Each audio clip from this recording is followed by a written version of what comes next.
आधुनिक युग।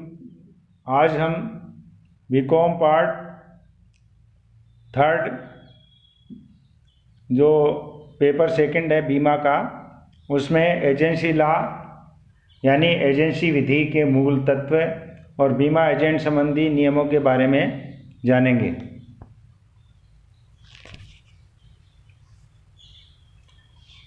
आधुनिक युग में महान दार्शनिक एवं लेखक विलियम शेक्सपियर की सलाह पर प्राय चलना असंभव है।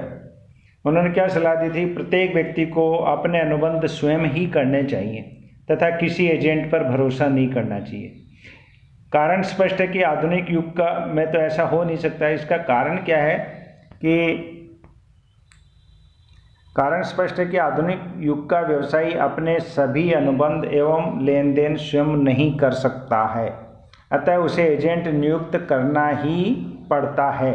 एजेंट की नियुक्ति उसके अधिकार तथा प्रधान एवं एजेंट के बीच संबंधों का नियमन एजेंसी विधि के अनुरूप होता है। भारत में एजेंसी संबंधी कानून प्रावधान भारतीय अनुबंध अधिनियम 1872 की धारा 182 से 238 में दिए गए हैं। इस अध्याय में हम एजेंसी संबंधी कुछ वैधानिक प्रावधानों और बीमा एजेंट के संबंध में जो विनियम है उनके बारे में बताएंगे। एजेंसी क्या है, एजेंसी की क्या परिभाषा है, उसके बारे में जानेंगे।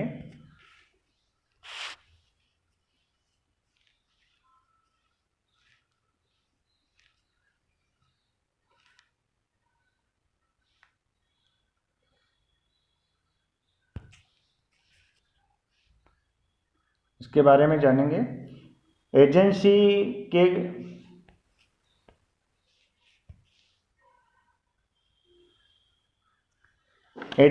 के कानून में एजेंसी की परिभाषा नहीं दी गई है, किंतु एजेंसी संबंधी विभिन्न प्रावधानों के अनुसार एजेंसी एजेंट एवं प्रधान के बीच संबंध का नाम है, ये बताया गया है। अतः एजेंसी एजेंट तथा प्रधान के बीच एक संबंध है जिसका जन्म स्पष्ट या गर्भित ठहराव से होता है।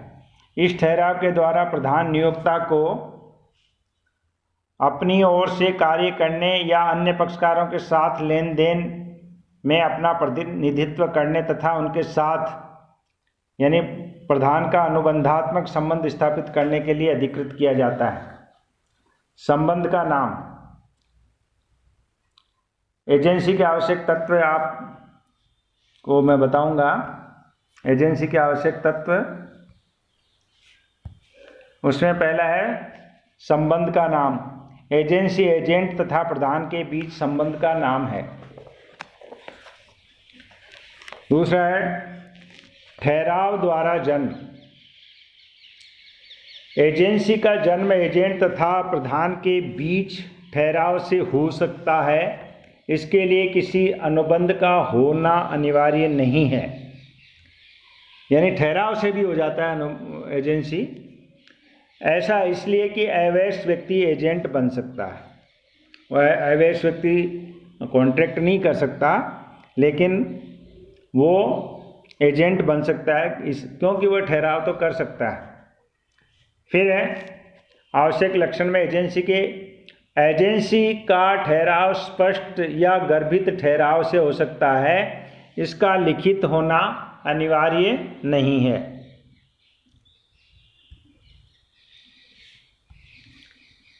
फिर है प्रधान की अनुबंध करने की क्षमता।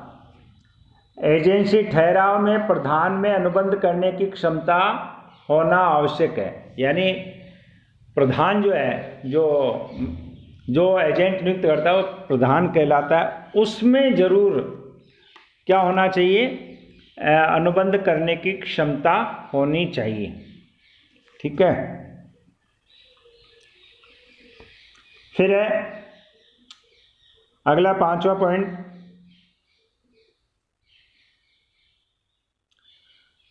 प्रतिफल अनिवार्य नहीं। एजेंसी अनुबंध में किसी मूल्यवान प्रतिफल का होना आवश्यक नहीं है। ये धारा 185 में बताया गया है। प्रधान द्वारा एजेंट के निष्कुल्क कार्यों से बाध्य होने के लिए सहमत होना ही एजेंसी ठहराव का प्रतिफल माना जाता है। अब अगला है स्वतंत्र सहमति। एजेंसी ठहराव में पक्षकारों की स्वतंत्र सहमति होनी चाहिए, यानी जो वैसे भी जो अनुबंध होता है उसका तो एक लक्षण होता है कि सहमति कैसी होनी चाहिए, स्वतंत्र होनी चाहिए। एजेंसी का जो ठहराव है वो अनुबंध तो जरूरी नहीं है बने, लेकिन ठहराव में सहमति कैसी होनी चाहिए, स्वतंत्र होनी चाहिए। एजेंसी ठहराव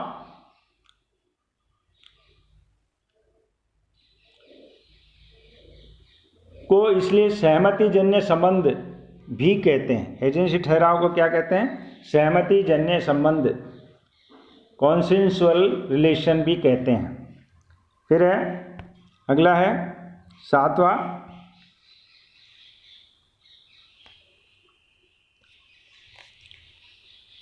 वैधानिक संबंध स्थापित करने का भाव। वैधानिक संबंध स्थापित करने का भाव। प्रधान एजेंट की नियुक्ति इस भावना इरादे से करता है कि एजेंट उसका तृतीय पक्षकारों के साथ अनुबंधात्मक संबंध स्थापित करवाएगा। फिर है अन्य संबंध, अन्य तत्व।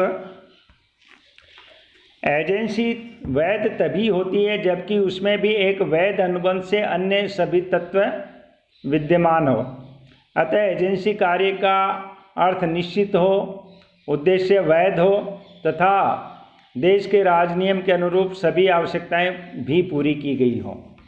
तो ये जो है एजेंसी होने के लिए कुछ बातें थी कि कोई, ये आपको मैंने बताई। अब है इसमें आया कि इनके एजेंट तथा प्रधान के संबंधों को एजेंसी नाम दिया गया है। अब एजेंट और प्रधान को थोड़ा सा हम स्पष्ट कर लेते हैं। एजेंट वह व्यक्ति है जो किसी अन्य व्यक्ति द्वारा अपने किसी कार्य को करने अथवा किसी अन्य या तृतीय पक्षकार के साथ व्यवहार करने हेतु अपना प्रतिनिधित्व करने के लिए नियुक्त किया जाता है। एजेंट तो वो व्यक्ति हुआ जो किसी अन्य व्यक्ति के द्वारा उसको नियुक्त किया जाएगा तृतीय पक्षकार के साथ व्यवहार करने के लिए या उसकी तरफ से प्रतिनिधित्व करने के लिए नियुक्त किया जाएगा। एजेंट जिस व्यक्ति के साथ का कार्य एवं प्रतिनिधित्व करता है उस व्यक्ति को, फिर दूसरा इसका अपोजिट क्या है, एजेंट जिसके लिए कार्य करता है, जिस व्यक्ति का कार्य करता है, जिसने उसको नियुक्त किया गया है, और वो प्रधान मालिक जिसने नियुक्त किया है वो प्रधान मालिक या नियोक्ता कहलाता है। इस प्रकार स्पष्ट है कि एजेंट वह व्यक्ति है जिसका प्रधान द्वारा तृतीय पक्षकारों के साथ अपने अनुबंधात्मक संबंध स्थापित करने के लिए नियुक्त किया जाता है। इस प्रकार एजेंट प्रधान एवं तृतीय पक्षकारों के बीच मध्यस्थ का कार्य करता है तथा उनके बीच अनुबंधात्मक संबंध स्थापित करवाता है। एजेंट अपने प्रधान के सभी कार्य उसके द्वारा प्रदत्त स्पष्ट एवं गर्भित अधिकारों एवं निर्देशों की सीमा के भीतर रहकर ही करता है। अब बात आती है कि एजेंट कौन नियुक्त कर सकता है। एजेंट की नियुक्ति प्रधान द्वारा की जाती है, किंतु प्रधान केवल वही व्यक्ति हो सकता है जिसमें अनुबंध करने की क्षमता हो। प्रधान तो वही व्यक्ति हो सकता है जिसमें अनुबंध करने की क्षमता हो। अतः निम्न कुछ व्यक्ति, सभी वयस्क व्यक्ति जो है उनमें जो बताया गया आपको अनुबंध अधिनियम में, वयस्क व्यक्ति ही अनुबंध कर सकता है, तो वह नियोक्ता बन सकता है, वो प्रधान बन सकता है। सभी स्वस्थ मस्तिष्क के व्यक्ति, और तीसरा वो बन सकता है सभी ऐसे व्यक्ति जिन्हें देश के किसी कानून द्वारा अयोग्य घोषित नहीं किया गया हो। एजेंट की नियुक्ति प्रधान द्वारा तो की जाती है, किंतु एजेंट की नियुक्ति कानून द्वारा अधिकृत किसी भी व्यक्ति द्वारा भी की जा सकती है। इस कारण कोई दूसरा, जैसे किसी भी निगम, कंपनी या अपने विधान सीमा नियम या अंतर नियमों के अंतर्गत एजेंट की नियुक्ति कर सकती है। नैसर्गिक संरक्षक या न्यायालय द्वारा नियुक्त संरक्षक द्वारा भी नियुक्ति की जा सकती है। कई प्रधानों द्वारा संयुक्त रूप से एजेंट की नियुक्ति की जा सकती है, मतलब प्रधान तो कई हो सकते हैं। कई नियोक्ता हो सकते हैं और वो संयुक्त रूप से किसी एक को एजेंट, ऐसे सभी प्रधान संयुक्त रूप से ही एजेंट के कार्यों के लिए उत्तरदायी होते हैं तथा संयुक्त रूप से ही वाद भी प्रस्तुत कर सकते हैं।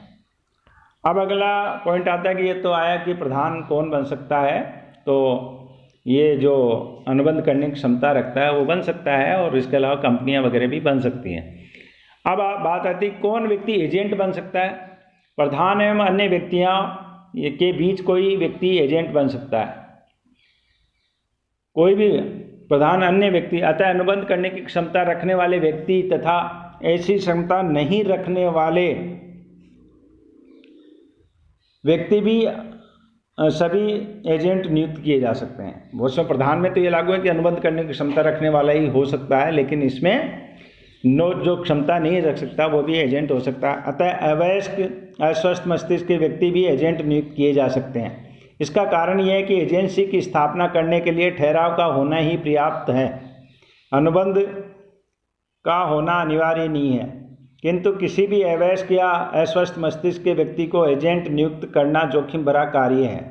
ऐसे करने के लिए कुछ परिणाम हो सकते हैं। जैसे पहला परिणाम, ऐसा एजेंट अपने अनाधिकृत एवं गलत कार्यों के लिए प्रधान के प्रति उत्तरदायी नहीं होगा, और प्रधान ऐसे एजेंट द्वारा उसकी ओर से किए जाने वाले कार्यों के लिए तृतीय पक्षकारों के प्रति दायित्व होता है, तो थोड़ा इसमें रिस्क बढ़ जाती है। इसलिए